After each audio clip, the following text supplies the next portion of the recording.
اعوذ باللہ من الشیطان الرجیم بسم اللہ الرحمن الرحیم نحمد و نصلی علی رسولہ الکریم اما بعد فاعوذ باللہ من الشیطان الرجیم بسم اللہ الرحمن الرحیم قال اللہ تعالی فی قرآن المجید والفرقان الحمید اعوذ باللہ من الشیطان الرجیم بسم اللہ الرحمن الرحیم اذا جاء نصر اللہ والفتح ان اللہ وملائکته یصلون علی النبی یا ایھا الذین آمنوا صلوا علیہ وسلموا تسلیما اللہم صل علی سیدنا ومولانا محمد وعلی آل سیدنا ومولانا محمد وبارک وسلم وصلی علیہ۔ السلام علیکم ورحمۃ اللہ وبرکاتہ۔ موضوع سامعین و حاضرین، آپ احباب کے سامنے قرآن پاک کی سورہ النصر کی 1 نمبر آیت کی میں نے تلاوت کی ہے۔ اللہ کے حضور دعا ہے اللہ تعالیٰ مجھے حق بات کہنے کی توفیق عطا فرمائے، آپ کو اور مجھ کو، ہم سب کو حق سن کر اس پر ہمیشہ عمل پیرا ہونے کی توفیق عطا فرمائے۔ باواز بلند پڑھ لیجیے، الصلاۃ والسلام علیکہ یا سیدی یا رسول اللہ، الصلاۃ والسلام علیکہ یا سیدی یا حبیب اللہ۔ سامعین و حاضرین، جتنے بھی قریب دور سے تشریف لائیں تمام کو خوش آمدید۔ آج درس میں جس آیہ مبارکہ کا انتخاب کیا گیا وہ ہے بڑی مختصر، لیکن اپنے اندر انتہائی جامعہ معنی رکھتی ہے۔ اذا جاء نصر اللہ والفتح، کہ بے شک اللہ کی کامیابی یا اللہ کی فتح نصیب ہو گئی۔ معزز سامعین و حاضرین، یوم دفاع کے لحاظ سے آج کی ہماری نشست ہے۔ ہمیشہ کی طرح پھر سے آج کے دن بھی، آج کی نشست میں بھی آستانِ عالیہ زمزم شریف اصلاح معاشرہ کے سلسلہ میں پیش ہے۔ آج کا یوم اور آج کی تاریخ یا آج کا یوم ہم پاکستانیوں کی تاریخ میں بہت اہمیت کا حامل ہے۔ معزز سامعین و حاضرین، اس سے پہلے کہ میں اپنی گفتگو شروع کروں، آپ تمام احباب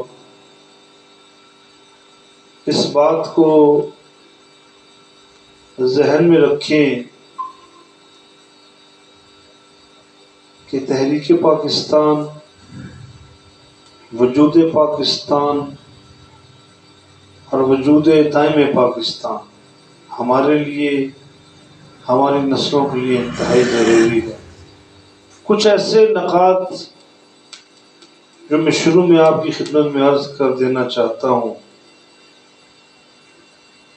کہ ہر قوم کی ایک شناخت ہوتی ہے، ہر قوم اپنے طور اطوار طریقوں سے پہچانی جاتی ہے، ہر قوم کے کچھ رکھ رکھاؤ، انتظام و نسرام، نشست و برخاست، تہوار اس قوم کی پہچان میں خاص اہمیت، مقام اور مرتبہ رکھتی ہے۔ یاد رکھیں، قیام پاکستان سے قبل کے جو حالات ہیں وہ انتہائی تکلیف دہ اور انتہائی صبر پر مبنی ہم نے پڑھے۔ سامعین و حاضرین اور ناظرین، دو قومیں زمانوں سے ایک خطہ زمین پر آباد تھیں، لیکن ان کے نظریات، ان کے خیالات، ان کے احوال، ان کا طرز بود و باش، ان کا رہن سہن سراسر مختلف تھا۔ اس حصول کے لیے قیام پاکستان 14 اگست 1947 کو ہمیں اللہ نے آزادی جیسی عظیم دولت سے سرفراز کیا، اور پھر اس آزادی کو مسخ کرنے کے لیے، مجروح کرنے کے لیے، نقصان پہنچانے کے لیے طاغوتی طاقتوں نے ایک لمحے کے لیے بھی دم نہ لیا، اور یہ سلسلہ آج دن تک جاری ہے۔ ہم باقی رہ جانے والے لوگ ہیں، ہم اس زمانے کے آخری لوگ ہیں۔ جو باتیں ہمارے پاس ہیں، جو ہم بزرگوں کے پاس باتیں ہیں، وہ باتیں ہمارے لیے امانت ہیں کہ ہم ان باتوں کو اگلی نسلوں تک منتقل کریں، اور اگلی نسلوں تک یہ بات، یہ پیغامات پہنچائیں کہ ہم کون ہیں، ہماری ساکھ کیا ہے، ہماری بنیاد کیا ہے، ہمارا وجود کیا ہے، اور ہمارا مقام و اہمیت اس دھرتی پر کیا ہے۔ ہماری نسلوں کو یہ یاد رکھنا پڑے گا کہ ہم پاکستان ہیں۔ ہماری نسلوں کو یہ یاد رکھنا پڑے گا کہ ہم پاکستان ہیں، اور ہم پاکستان تھے، ہیں، اور انشاءاللہ قیامت کی صبح تک ہم پاکستان ہی ہیں۔ سامعین و حاضرین، گزشتہ دنوں ایک جگہ جانے کا اتفاق ہوا۔ وہاں پر کوئی ٹیلی ویژن شو ہو رہا تھا۔ باتیں انتہائی توجہ سے سنیے گا، انتہائی توجہ سے۔ جو نئے مہمان اس نشست میں ہیں، آپ کو جی خوش آمدید، ویلکم۔ تو میں عرض کر رہا تھا، ایک مقام پر گزر ہوا تو وہاں پر ایک عجیب سا منظر دیکھا، اور میرے خیال میں زندگی میں پہلی مرتبہ بطور پاکستانی مجھے شرم محسوس ہوئی کہ ہم کس قدر اخلاقی مصیبت کا شکار ہیں۔ جو ہمارے چیف گیسٹ تھے وہاں پر، میں بھی موجود تھا، مہمان تھا میں بھی۔ وہاں پر ایک ٹی وی اینکر وہاں اپنے ہاتھ میں مائک اٹھائے حال میں موجود بچوں سے سوالات کر رہا تھا، اور تقریباً 70% سوالات کے جوابات غلط آ رہے تھے۔ دھیان کر لیجیے، غلط آ رہے تھے۔ اب وہ ٹی وی چینل والے تو اپنی ریٹنگ بڑھانے کے لیے کر رہے تھے، لیکن وہاں بیٹھے خیال آیا۔ وہ خیال کیا تھا کہ دکھ ہوا کہ ہماری نسل کو یہ بھی نہیں پتا کہ قائد اعظم محمد علی جناح رحمۃ اللہ تعالی علیہ کب پیدا ہوئے، مسلم لیگ میں انہوں نے شمولیت کب اختیار کی، قرارداد پاکستان کب منعقد ہوئی، قیام پاکستان کیسے مرتب ہوا، خطبہ الہ آباد کیا تھا، ڈاکٹر علامہ محمد اقبال آپ کی تاریخ پیدائش، اس سے ملی جلی باتیں، اور پھر 6 ستمبر کے اعتبار سے گفتگو اور مختلف۔ تو سننے والوں، یہ میری بات غور سے توجہ سے سنو۔ غلطی ان کی نہیں ہے کہ جن سے تم سوالات کر رہے ہو، غلطی تمہاری ہے کہ تم ان کو کام کی باتیں بتاتے نہیں ہو، تم انہیں وہ چیزیں نہیں بتاتے جن چیزوں کی جانکاری ان کے لیے انتہائی ضروری ہے۔ میں گزشتہ درس میں بھی عرض کر چکا ہوں، یاد پڑتا ہے 14 اگست کے جو دروس ہوئے، تو میں نے اس میں بھی عرض کیا تھا کہ اسکول میں چلے جائیں، کالج یونیورسٹی میں چلے جائیں، پوچھیں بھی بڑے ہو کر کیا بنو گے، کوئی کیا بولے گا تو کوئی کیا بولے گا۔ ایک بچی نے کہا تھا میں فاطمہ بنوں گی، فاطمہ کون؟ میرے مصطفیٰ کریم صلی اللہ علیہ وآلہ وسلم کی صاحبزادی۔ ایک نے کہا جی میرا نام قدیر ہے تو میں ڈاکٹر عبد القدیر بنوں گا۔ کیوں نہیں؟ ایسا کیوں نہیں ہو رہا سامعین؟ اس لیے نہیں ہو رہا کہ ہم اپنی نسلوں کی توجہ اس طرف لے کر نہیں جا رہے۔ ہم اپنی نسلوں کو اپنے پرکھوں کی قربانیاں ہی نہیں بتا رہے۔ ہم ان کے ذہن میں یہ بات ڈال ہی نہیں پا رہے کہ پاکستان کی ضرورت کیوں پیش آئی۔ اگرچہ باقی دیگر اسلامی معلومات میں بھی ہماری قوم پیچھے ہے، تو یہ باتیں ساری دکھ والی ہیں، افسوس والی ہیں۔ اور پھر اوپر سے قیامت یہ، اوپر سے ظلم یہ جو ہمارا نظام تعلیم ہے، اس میں مسٹر چپس کی بات تو ہو سکتی ہے، مسٹر چپس کے بارے میں بات کی جا سکتی ہے، ولیم بلیک کے بارے میں بات کی جا سکتی ہے، ٹونی مارشل کے بارے میں بات کی جا سکتی ہے، شیکسپیئر کے بارے میں بات کی جا سکتی ہے، ایسٹری کولرج کی بات ہو سکتی ہے، غرض کے پتہ نہیں کیا کیا شعراء ہیں بد مذہبوں کی، ان کی بات تو ہو سکتی ہے، ہمارے ہیروز کی بات نہیں ہوتی۔ اگر ہم اپنی اصلاح چاہتے ہیں تو ہمیں سب سے پہلے اپنے نظام تعلیم کو ٹھیک کرنا پڑے گا۔ نظام تعلیم، جب کسی بچے پر ایڈجسٹمنٹ اس کی فریمنگ ہوتی ہے، جب بچہ اس کا ایک سپیس فریم لیتا ہے، اس سپیس فریم کے اندر ہر چیز کو یاد رکھنا اس کے لیے اشد ضروری ہوتا ہے۔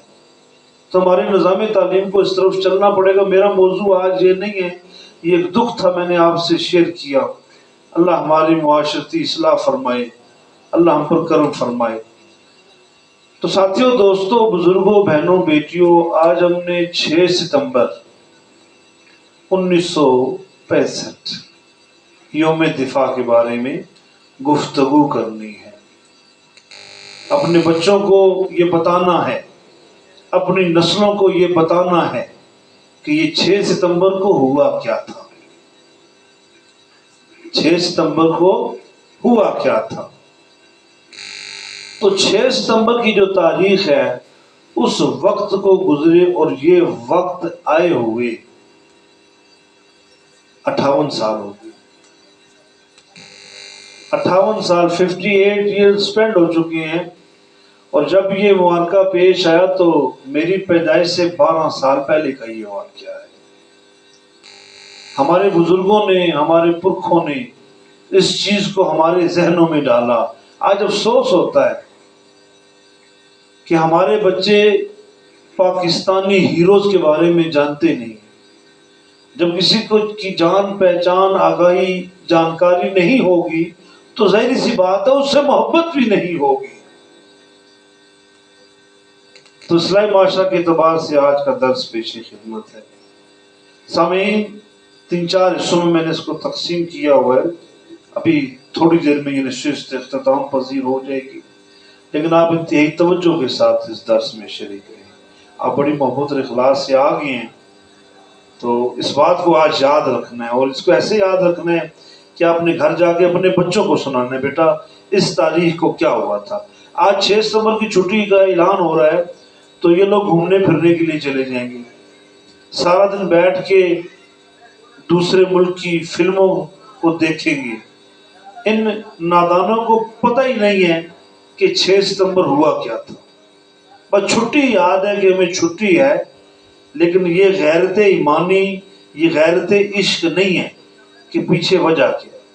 ابھی کچھ آپ پوچھ لیں کسی سے، بھائی 6 ستمبر کو کیا ہوا تھا، بالکل ایسے بھولے بھالے ہو جائیں گے کہ جیسے آپ نے کسی اور ملک کی زبان ان کے سامنے بول دی، بھولی بھالی شکلوں سے آپ کو دیکھیں گے۔ خیر، اور پتر میرے بچوں، میرے سامعین و حاضرین جو کیمرے کے پاس ہیں، جو کیمرے کی اس پار ہے، بات کو انتہائی توجہ سے سنا کریں۔ سنتے ہیں الحمدللہ، پیغامات ملتے رہتے ہیں آپ کے۔ لے جی، میں نے اس چیز کو 5 سرخیوں میں منقسم کیا ہے، تقسیم کیا ہے۔ شارٹ سی باتیں ہیں، ایک سبق میں نے آپ کو سنانا ہے اور آپ نے مجھ سے سننا ہے۔ میرا سبق سننے والے عام عوام زیادہ ہیں، یہ تو علماء کرام کی مہربانی ہے کہ وہ سن لیتے ہیں، توجہ فرماتے ہیں۔ سامعین، اذا جاء نصر اللہ والفتح، فتح بے شک کامیابی آنے والی ہے اور اللہ کامیابیاں دینے والا ہے۔ ہم نے قرآن پاک کی اس سورہ پاک کو 6 ستمبر کے واقعات کے ساتھ جوڑنا ہے۔ سب سے پہلی بات ہم نے دیکھنی ہے کہ پس پردہ بات کیا تھی کہ 6 ستمبر کا واقعہ پیش آیا۔ پاکستان ابھی کو تو کچھ ہی وقت گزرا تھا تو کشمیر ہم سے چھین لیا۔ دشمن آرام سے ٹک کے بیٹھا نہیں، وہ اپنی کوششوں میں لگا رہا۔ کشمیر کو ہندو دروغوں نے، پنڈتوں نے، پجاریوں نے فروخت کر دیا۔ کشمیر کی آزادی کی جدوجہد وجہ بنی 1965 کے جنگ کی۔ کشمیر کی آزادی کے لیے 6 فورسز مقرر کی گئی، خفیہ آپریشن کیا۔ اس خفیہ آپریشن سے کشمیر کی آزادی کی طرف جدوجہد کی گئی اور 6 فورسز بنائی گئی: طارق، خالد، غزنوی، صلاح الدین، بابر اور قاسم۔ یہ مسلمانوں کے ہیروز ہیں، ان کے نام پر ان 6 فورسز کا نام رکھا گیا۔ جو صلاح الدین فورس تھی وہ سب سے زیادہ اسلحے سے لیس اور تعداد کے اعتبار سے زیادہ تھی۔ تو اس وقت کے میجر جنرل اختر حسین ملک کی نگرانی میں ان 6 دستوں کو متعین کیا گیا اور راتوں رات کشمیر پہنچایا گیا کہ جو ہندو پنڈتوں نے سازش کی کشمیر ہم سے چھین لیا، تو اس کشمیر کی آزادی کے لیے، جدوجہد کے لیے، کشمیر کو چھڑانے کے لیے کام کیا گیا۔ اب اس زمانے کے جنرل ایوب جو اس وقت کے نگران تھے ملک پر، انہوں نے یہ حکم صادر فرمایا، لو جی، کیونکہ صلاح الدین فورس انتہائی طاقتور تھی، وہ بالکل اپنے مشن پہ ڈٹ چکی تھی اور کریا کریا قدم قدم بڑھتی ہی چلی جا رہی تھی۔ تو ایک چرواہا جس کا نام محمد دین بتایا جاتا ہے، کشمیری تھا، اس نے جنگل کے اندر مسلمان پاکستانی فوجیوں کی چہل قدمی کو دیکھا اور بٹالین میں اطلاع کر دی کہ لگتا ہے کہ پاکستان ہندوستان پر حملہ کرنے والا ہے۔ اگرچہ پاکستان حملے کی نیت سے نہیں گیا تھا، وہ کشمیر کی آزادی کے لیے گیا تھا۔ مائیں دہائیاں دیا کرتی تھی اور ہم نے پڑھا ہے کہ جنرل میجر اختر حسین ملک رو پڑتے تھے، کہتے محمد بن قاسم کی وہ دعا یاد آتی ہے کہ جب 17 سال کا نوجوان اس نے جب سنا کہ دیبل سیستان کی عورتیں، سندھ کی عورتیں روتی ہیں کہ مالک ہم پر کوئی مسیحا بھیج دے جو ہمیں راجہ دہن کے چنگل سے آزاد کروائے اور ہم آزادی کا جشن منائیں، تو اس بات پر major Akhtar Hussain, general major Akhtar Hussain ملک بہت بے چین ہوا کرتے تھے اور انہوں نے اس جذبے کہتا ہے، دوستوں جذبے ہوا کرتے تھے، جذبے ہوتے تھے۔ ایک نعرہ، نعرہ تکبیر، اس کی شان کیا ہے، یہ بھی جذبہ ایمانی ہے۔ خیر، اس معرکے میں جب یہ دونوں فوجیں آپس میں مڈ بھیڑ ہوئی تو یہ بات یہاں یاد رکھنے والی ہے کہ انڈیا نے خفیہ آپریشن کیا تھا، انڈیا نے خفیہ حملہ کیا تھا پاکستان پر، پاکستان پر چھپ کر حملہ کیا تھا۔ لیکن یاد رکھیں، تاریخ کے کچھ نالائق قسم کے لوگ ہیں جو تاریخ کو بڑے غلط طریقے سے انداز سے پیش کرتے ہیں، بڑے عجیب طریقے سے بیان کرتے ہیں، عقل کے اندھے ہیں۔ یاد رکھنا چاہیے کشمیر ایک ریاست تھی اور پاکستان ایک ملک ہے، ایک مملکت ہے۔ خیر، اس میں معاملہ ہوا، آپس میں مڈ بھیڑ ہوئی، جس میں کچھ کامیابی ہوئی، کچھ علاقوں میں مسلمان رہ گئے۔ اب ہندوؤں کو اس بات کی تکلیف تھی، اور وہ پہلے ہی پاکستان کے قیام سے پہلے ہی زخمی کتے کی طرح اپنے زخم چاٹ رہے تھے۔ اب یہ واقعہ جب پیش آیا تو انہوں نے اور طریقے سے بڑھ چڑھ کر پاکستان کے خلاف زہر اگلنا شروع کر دیا۔ یہ تھے وہ ابتدائی حالات۔ اگرچہ تفصیل بہت لمبی ہے، میں اس طرف نہیں جانا چاہتا۔ کوئی بندہ گلی کوچے میں کسی جگہ روک کے پوچھے کہ 6 ستمبر کیا تھا، کیا ہوا تھا، تو آپ کو پتہ ہونا چاہیے کیا تھا۔ میں یقین سے کہہ سکتا ہوں سامعین و حاضرین و ناظرین، میں یقین سے کہہ سکتا ہوں کہ تقریباً پرسنٹیج کا اگر حساب لگایا جائے تو 90% لوگوں کو پتہ ہی نہیں ہوا کیا تھا۔ یہ غلطی ان لوگوں کی نہیں ہے جن کو پتہ نہیں تھا، غلطی ان کی ہے جو ٹھیکیدار بنے ہوئے تعلیم کی، جنہوں نے گدیاں سنبھالی ہوئی ہیں، جنہوں نے آستانے بنائے ہوئے ہیں۔ میں سب سے مخاطب ہوں، ہمارا حق بنتا ہے کہ ہم اپنی عوام کو، لوگوں کو بتائیں کہ اسلام کی اصل حقیقت کیا ہے اور پاکستان کا وجود ہمارے لیے کتنی بڑی نعمت ہے۔ تو میں عرض کر رہا تھا، یہ تھی وہ وجوہات جو 1965 کے واقعے کی وجہ بنی۔ لو جی، ہندوؤں کو موقع مل گیا اور انہوں نے اندر ہی اندر تدبیریں چلانا شروع کر دی۔ 5 اور 6 ستمبر کی درمیانی شب تھی۔ اگرچہ جولائی کے مہینے میں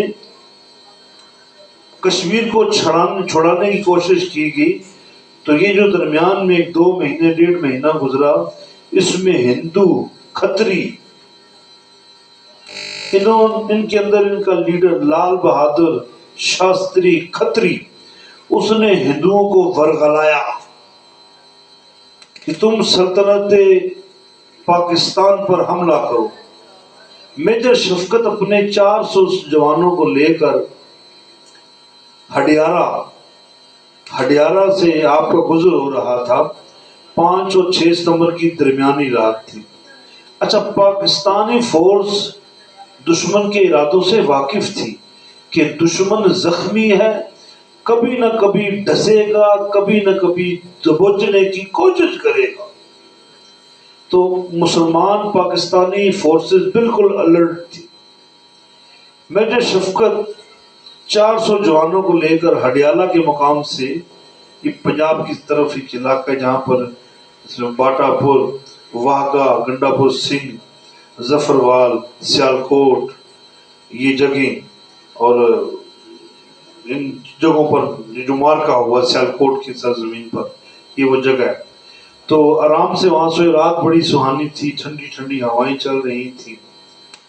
تو ادھر سے، کیونکہ اس زمانے میں یہ میڈیا اتنا نہیں تھا، صرف ریڈیو ہوا کرتا تھا، بہت سارے لوگوں کو تو کافی دنوں بعد پتا چلا کہ پاکستان انڈیا کی جنگ شروع ہو گئی۔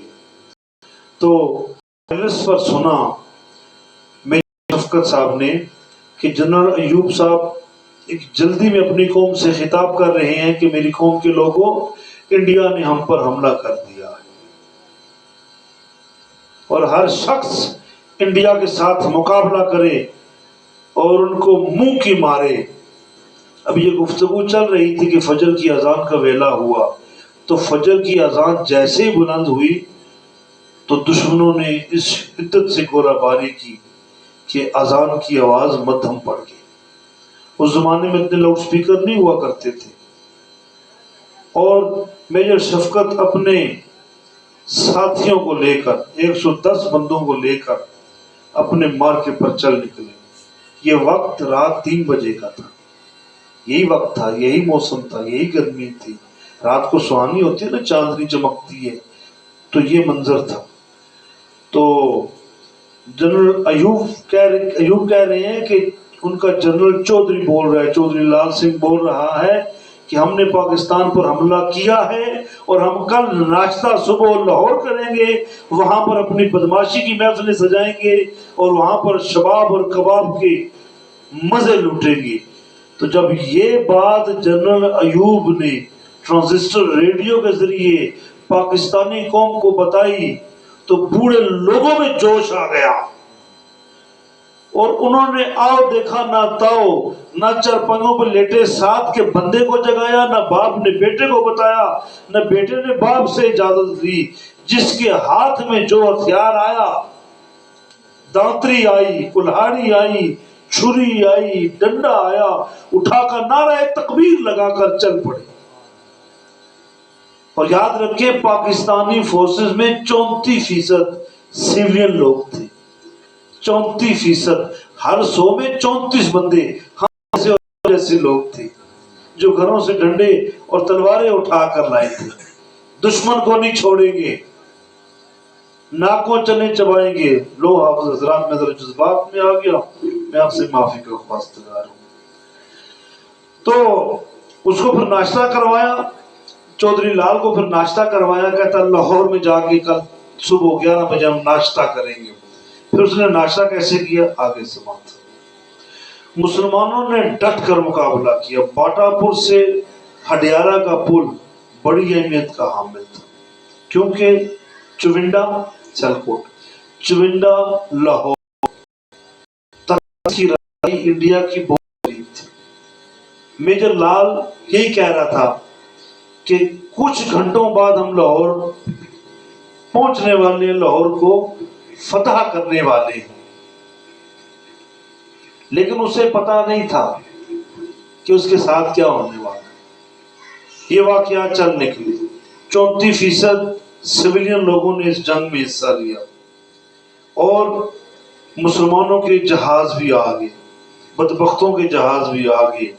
محمد محمود عالم صاحب، ایم عالم، جن کا ابھی 18 مارچ 2013 کو وصال پاک ہوا، آپ غازی تھے، اور آپ کو لٹل ڈریگن کا نام ملا۔ لٹل ڈریگن کیا؟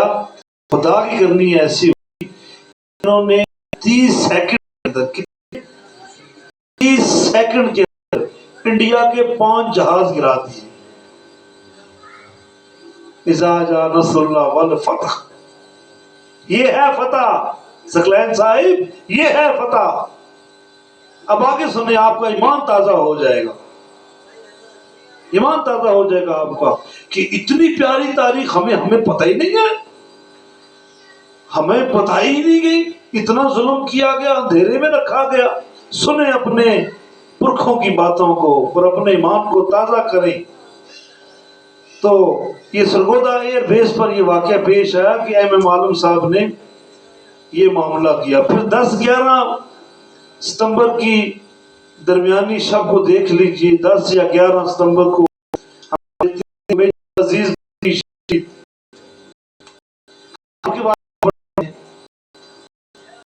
آپ گھر سے نکلے، آپ کی شادی آپ کی مرضی سے ہوئی، آپ بہت خوش تھے، تو آپ گھر سے جب نکلے بغیر کھانا کھا رہے تھے کہ آپ کو ٹیلی گرام آیا کہ پہنچے، جنگ شروع ہو گئی ہے۔ تو آپ جب وہاں سے اٹھ کے چلے نا، تو آپ نے اپنی بیوی سے کہا کہ بچوں کا خیال رکھنا، کیا پتا واپسی پہ ملاقات نصیب نہ ہو، تم مجھے دیکھو میں تمہیں نہ دیکھ سکوں۔ تو شیروں کے بچے بھی شیر ہوتے ہیں۔ آپ کے سب سے چھوٹے صاحبزادے کہتے بابا جان آپ جائیں اور دشمن کو مار کر واپس آئیں۔ چھوٹے بیٹے کی یہ بات سن کر آنکھوں میں آنسو آ گئے، اپنے بیٹے کا ماتھا چومو، اور کیا ایمان تھا۔ لقمہ وہیں پڑا رہا، کہا مجھے میرے وطن نے بلایا ہے۔ آپ چلے گئے، تو جب آپ مسلسل 5 دن اور 5 راتیں سوئی نہیں، آپ کے افسر نے سختی سے آرڈر کیا کہ آپ آرام کریں، آپ سو جائیں، آپ کی طبیعت خراب ہو جائے گی۔ تو آپ فرماتے ہیں کہ میں نے سونا تو ہے ہی ہے، ایک ہی بار سوؤں گا اور سوئی قوم کو جگاؤں گا۔ کہتے ہیں کہ ہڈیارہ کے پل کی دوسری جانب آپ کے 2 دوست رہ گئے، تو آپ کو ان دوستوں سے بڑا پیار تھا، تو آپ کہتے میں ان کو لے کے آؤں گا۔ آپ اپنی کشتی لے کر گئے تو دونوں ساتھیوں کو لے کر آئے، سلامتی سے واپس آ گئے۔ دشمن سے مقابلہ جاری، تو آپ نے کہا میری وردی پرانی ہے، مجھے نئی وردی دی جائے۔ تو سپاہی وردی لے کر آتا ہے، تو کہتے ہیں یار یہ تو میری وردی نہیں ہے، یہ تو میری وردی نہیں ہے، یاد رکھو وردی اور کفن اپنا اپنا۔ اشارہ دے دیا شاہ نواز بھائی، اشارہ دے دیا۔ پھر ان کی وردی لائی گئی، انہوں نے اپنی وردی جب پہنی، کہا ہاں یہ ہے میری وردی، اور دشمن سے مڈ بھیڑ ہوئی اور آپ نے ڈٹ کر مقابلہ کیا۔ دشمن نے زور لگایا، آپ نے ہڈیارہ پل کو انچ برابر بھی دشمن کے حوالے نہ ہونے دیا، اور ایک گولہ آپ کے سینے مبارک پہ لگا اور آپ نے جام شہادت نوش کر دی۔ ایسے ہیروز۔ پھر کیا ہوا؟ پھر معاملہ بڑھتا ہی چلا گیا، اور وہ گھن گھرج سے تو مسلمان شیر کی طرح دشمن پر لپکی، پاکستانی فوج دشمن پر لپکی اور ان کی اینٹ سے اینٹ بجا دی۔ یہ گھمسان 17 دن تک جاری رہا، 17 دن تک یہ جنگ رہی۔ آخر دیکھنے میں جب ریشو نکالا گیا تو 23 ستمبر صبح 3 بجے UNO united nation of organization نے سیز فائر کر دیا کہ بڑی ہو گئی تباہی، پاکستان جیت گیا، دشمن ہار گیا۔ بارڈر کی دوسری جانب چائنا نے 1 لاکھ فوج پاکستان کو دے دی تھی۔ یہ چیز بھی خوف طاری کر رہی تھی ہندوستان پر۔ اس وقت سے چین ہمارا دوست ہے اور آج تک۔ پھر 1966 میں تاشقند میں لال بہادر شاستری کھتری اس کے ساتھ مل کر سوویت یونین کا ایک اجلاس ہوا، اور اس بات پر معاہدہ ہوا کہ اب آنے والے زمانوں میں، آنے والے وقتوں میں اس قسم کا کوئی خون خرابہ نہیں ہوگا۔ ساتھیوں، دوستوں، تاریخ میں سب سے بڑی جنگ تھی یہ ٹینکوں کی۔ ہم جو ریشو پڑھتے ہیں تو ہمارے سامنے بات آتی ہے کہ بھارتی فوجوں کی تعداد 35,000 تھی اور پاکستان کی صرف 5,000 ہے نا۔ غزوہ بدر کی جنگ ہے، اذا جاء نصر اللہ والفتح ہے۔ تو دیکھیں پھر آگے روحانی طاقتوں نے بھی مدد کی۔ بابا لال شاہ کا نام آنے والا ہے۔ یہ کیا ماجرا ہے؟ سنتے ہیں تھوڑے آج تفصیل سے سنیں۔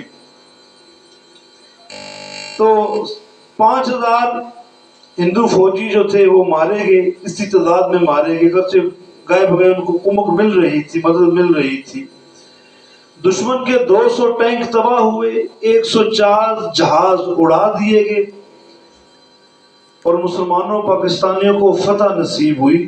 اور ہم یہ بھی پڑھتے ہیں، ہمارے سامنے یہ معلومات بھی آتی ہے کہ بریگیڈیئر پربھاٹن سنگھ، بریگیڈیئر پربھاٹن سنگھ یہ بریگیڈیئر تھا ان کا، اور اس کے ساتھ اس کا جرنیل، جب انہوں نے دیکھا نا مسلمان شیر کی طرح ان پر جھپٹے ہیں، تو انہوں نے اسی میں آفت سمجھی، انہوں نے اپنے بیج پھاڑ کے نہ فیتے اتار کے نہ جنگلوں میں پھینک دیے کہ ہمارے فیتے نہیں ہوں گے، ہمارے بیج نہیں ہوں گے، ہماری پہچان نہیں ہوگی تو ہم مارے نہیں جائیں گے۔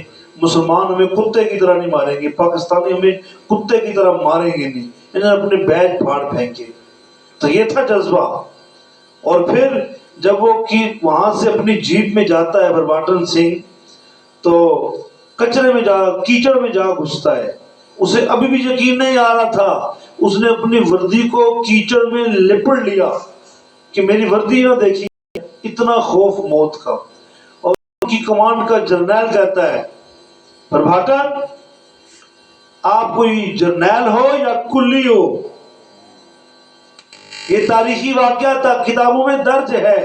یہ تھی ذلت ان کی۔ باٹا پور تک حملہ کیا تو ہم یہ پڑھتے ہیں کہ مسلمانوں نے چھڑا لیا، اور ہندو وہاں سے بھی بھاگے، وہاں سے بھی یہ ہندوستانی فوج ذلیل ہو کر بھاگتی، چیختی، چلاتی۔ اور ایک واقعہ کتاب میں نے پڑھا کہ ایک واقعہ ایسا ہے کہ ان کی فوج کا ایک جرنیل تھا جس کا نام جنرل ابھاش سنگھ، یہ مکئی کی کھیتوں میں گھومتا پھرتا بھاگتا چھپتا چھپاتا جب نکلا سامنے تو آگے سے ایک عام معمولی قیوم نامی سپاہی نے جب اس پر بندوق تانی تو اس کا پیشاب نکل گیا۔ یہ ہیں ان کی باتیں، خالی بندوق تانی۔ وہ قیوم نے بعد میں بتایا کہ میری بندوق میں گولیاں نہیں تھی، میں نے ہمیں ڈرانے کے لیے کیا، تو اس کا پیشاب نکل گیا۔ یہ ہے ان لوگوں کی تاریخ، ان لوگوں کی ہسٹری۔ پھر ہم دیکھتے ہیں کہ فوج کے ڈر سے لوگ بھاگ نکلے، ظفروال، سیالکوٹ، واگا، گنڈا پور، چونڈا، ہڈیارہ، BRB سمیت بہت سارے حصوں سے پاکستانیوں کی فتح کی خبریں اخبارات کی زینت بن گئی، اور ہندوؤں کی بیویاں، بھارتیوں کی بیویاں چپکے چپکے یہ اخبار پڑھتی اور اپنے گھروں میں روتی کہ یہ دلیر ہے، رسول اللہ والفتح، اس کو اتنی اللہ نے فتح فرما دی۔ پھر ہم دیکھتے ہیں ساتھیوں دوستوں کہ کچھ روحانی معاملات بھی ہیں، کچھ روحانی قوتیں بھی ہیں جنہوں نے 1965 کی جنگ میں بھرپور شرکت کی۔ کہتے ہیں 5 اور 6 ستمبر کی درمیانی شب ایک بہت بڑے اللہ والے ایک مجذوب فقیر قلندر، یہ جنگ ختم ہوئی تو بعد کے زمانوں میں انہوں نے بتایا، آپ فرماتے ہیں کہ میں نے نوافل کی ادائیگی کے بعد میری آنکھ لگ گئی تو میں خواب دیکھتا ہوں 5 اور 6 ستمبر کی درمیانی رات میں خواب دیکھتا ہوں کہ ایک غل، ایک شور بپا ہو رہا ہے کہ رسول پاک صلی اللہ علیہ وآلہ وسلم تشریف لا رہے ہیں۔ آپ فرماتے ہیں کہ میں بھی اس ہجوم میں چلا گیا تو میں نے حضور کو فوجی لباس میں دیکھا۔ میں نے آگے بڑھ کر کہا، حضور آج اتنی جلدی آپ کہاں جا رہے ہیں؟ تو حضور نے فرمایا، پاکستان پر حملہ ہو گیا، ہم پاکستان جا رہے ہیں، ہم پاکستان جا رہے ہیں۔ دوسری شخصیت حضرت اسماعیل شاہ بخاری المعروف کرما والی سرکار، آپ کو بھی سرکار نے بشارت فرمائی۔ آپ کا آپریشن ہوئے کچھ گھنٹے ہوئے تھے، پیٹ کا آپریشن، تو آپ کو دیدار ہوا کہ واگا گنڈا پور سنگھ پہنچے اور وہاں پر مسلمانوں کی فتح کے لیے دعا کریں۔ تو آج لیٹنے کا دن نہیں ہے اے کرما والی سرکار، آج لیٹنے والا دن نہیں ہے۔ تھوڑا اور آگے جاتے ہیں تو جو واقعہ جس نے مجھے جھنجھوڑ کے رکھ دیا، میں آپ کی سماعتوں کی نظر کرنا چاہتا ہوں۔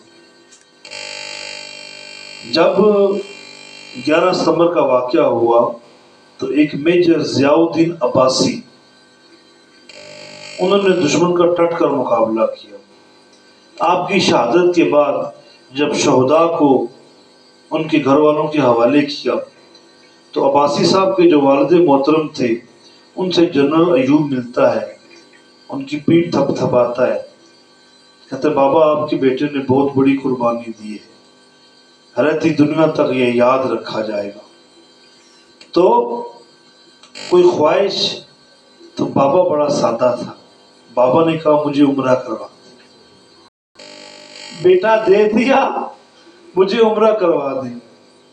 تو زاہد صاحب ہم پڑھتے ہیں، دیکھتے سنتے پڑھتے ہیں کہ وہ بابا کہتا ہے کہ میں مسجد نبوی میں بیٹھا ہوں، جو ان کے ابا جان ہیں، تو ایک بہت ضعیف عمر کے بابا جی کھونڈی ٹیکتے ٹیکتے آئے تو کہنے لگے تم میں سے جتنے لوگ پاکستان سے آئے ہاتھ کھڑا کرو۔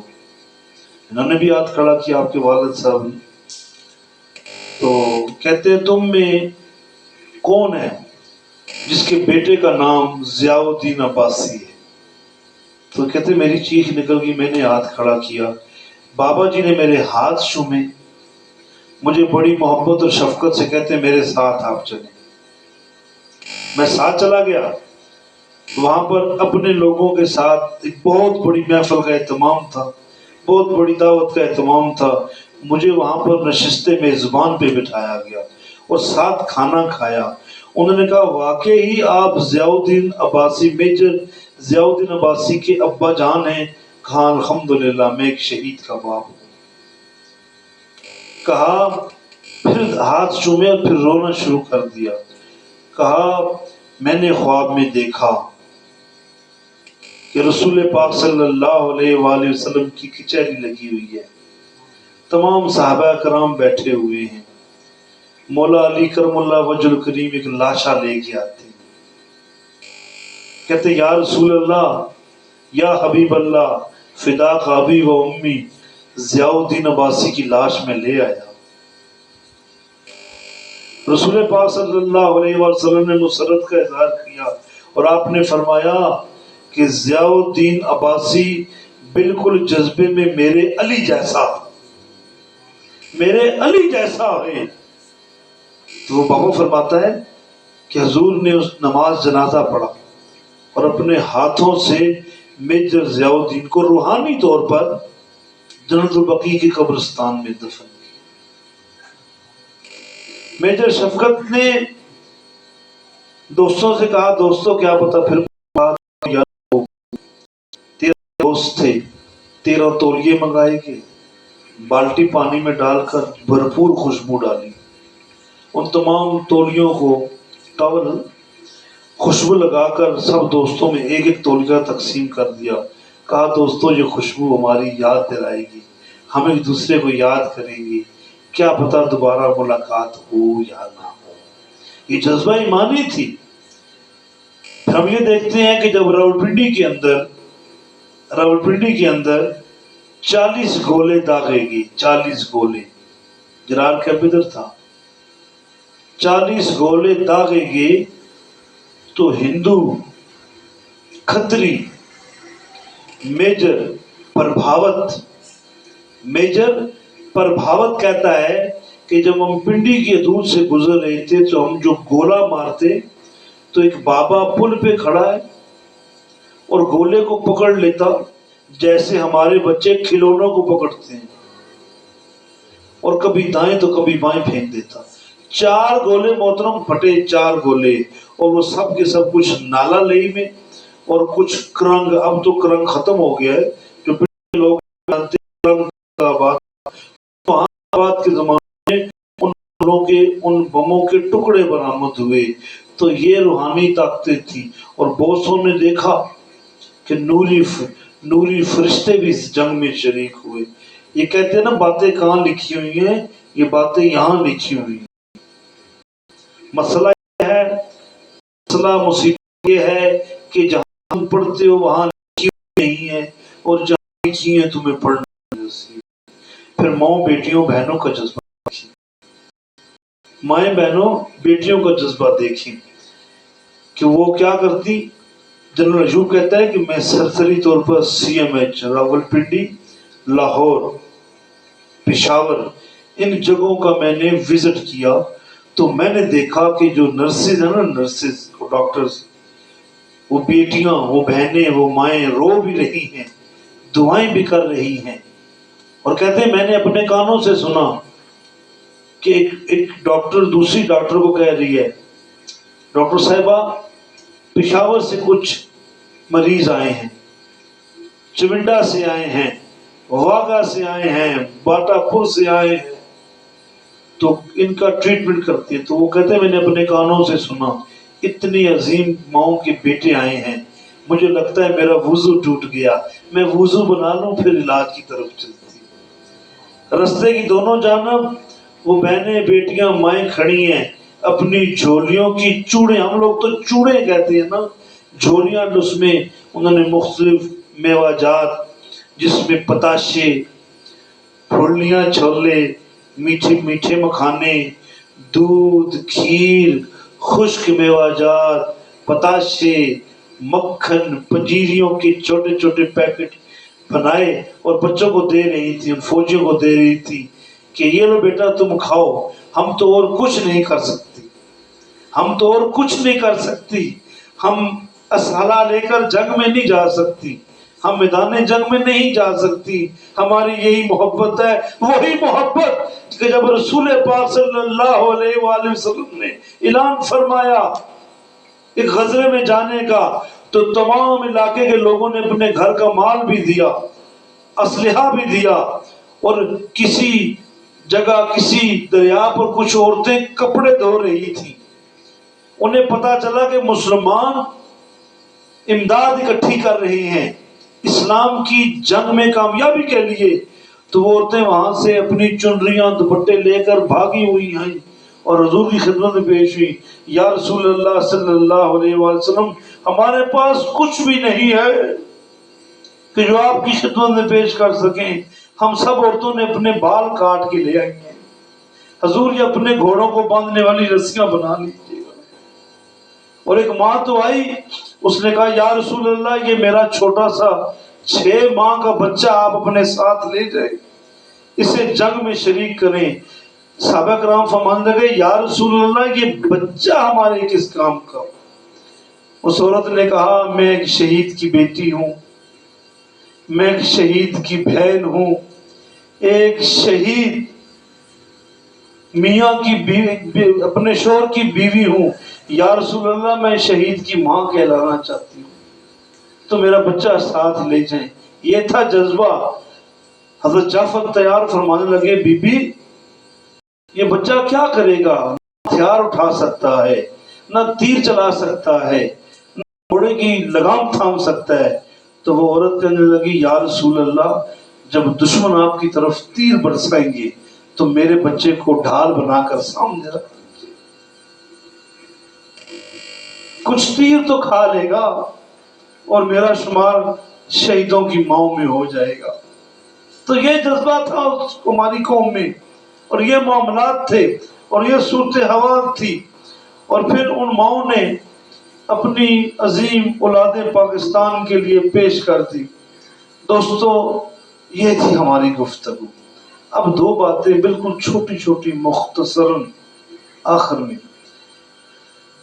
یہ جو ہندو فوجی کہتے کہ مسلمان جب نعرہ لگاتے ہیں نعرہ تکبیر، ہم نے اپنی آنکھوں سے دیکھا ہے، یہ ہندو کہتے، پربھاوت سنگھ بھی کہتا ہے کہ منہ سے جب یہ نعرہ لگاتے تو نہ جانے ان میں کیسی قوت اور زور آ جاتا اور دشمن کو چیرتے پھاڑتے چلے جاتے۔ وہ جذبہ کیا تھا؟ جذبہ ایمانی تھا۔ یہ نعرہ تکبیر، اللہ اکبر، یہ اللہ کو بلایا جاتا ہے، اور یہ وہ جملہ ہے میرے محترم جس پر اللہ فوراً ہی متوجہ ہوتے ہیں۔ اللہ ویسے بھی متوجہ ہے، لیکن یہ توجہ کا جو سلسلہ ہے یہ ایمان والوں کو، ان کی روحوں کو ایمان سے لبریز کر دیتا ہے، جذبات کا طوفان آ جاتا ہے، دشمن کی چال ناکام ہوئی اور پاکستان کے نصیبوں میں فتح ہوئی۔ آخری نصیحت حاضرین محفل سمیت کیمرے کی اس پار سے اس پار تک دنیا کے جس جس کونے میں یہ میرا پیغام جا رہا ہے کہ اپنے وطن کے ساتھ وفادار ہو جائیں۔ یہ وطن بڑی مصیبتوں سے ہمیں ملا ہے، بڑی مشقتوں سے ملا ہے۔ آج شہداء کے عزیز و رشتہ دار اپنی اپنی تعداد میں قبروں پر جا کر ایصال ثواب کرتے ہیں، ہم لوگ ان کے لیے دعا کیوں نہیں کرتے؟ ہم ان کے لیے ایصال ثواب کیوں نہیں کرتے؟ ہم کیوں نہیں ان تک جاتے؟ بوڑھا ہو چکا ہے، 76 سال اس کی عمر ہو چکی ہے۔ اب اس بوڑھے وطن کا یہ حق بنتا ہے کہ اس وطن کی چھت تلے رہنے والے جتنے بھی لوگ ہیں اس وطن کا خیال رکھیں، اس وطن کا احساس کریں، اور اس وطن کی کامیابی کے لیے کوشش کریں۔ اور یہ خطاب جہاں جہاں سنا جا رہا ہے، شہداء کی مائیں سن رہی ہیں، بیویاں سن رہی ہیں، بیٹیاں سن رہی ہیں، بیٹے سن رہے ہیں، بھائی سن رہے ہیں، جو جو رشتہ دار سن رہے ہیں، تمام کو فقط سائیں دل فقیر جی کی طرف سے بہت بہت سلام ہے کہ آپ لوگوں نے ہمیں اتنا پیارا وطن دیا، اس وطن میں ہم رہ رہے ہیں، اس وطن سے ہماری شان ہے، اس وطن سے ہماری آن ہے، ہم اس وطن رہنے والے ہیں، ہمیں اس وطن سے وفاداری کرنی پڑے گی، اس وطن کے ساتھ پیار کرنا پڑے گا، اپنے شہداء کی قربانیوں کو یاد رکھنا پڑے گا اور اپنی نسلوں کو بتانا پڑے گا۔ میں نے شروع میں بات عرض کر دی، اپنی نسلوں کو بتانا پڑے گا کہ ہم پاکستان ہیں، ہم پاک سرزمین کے لوگ ہیں۔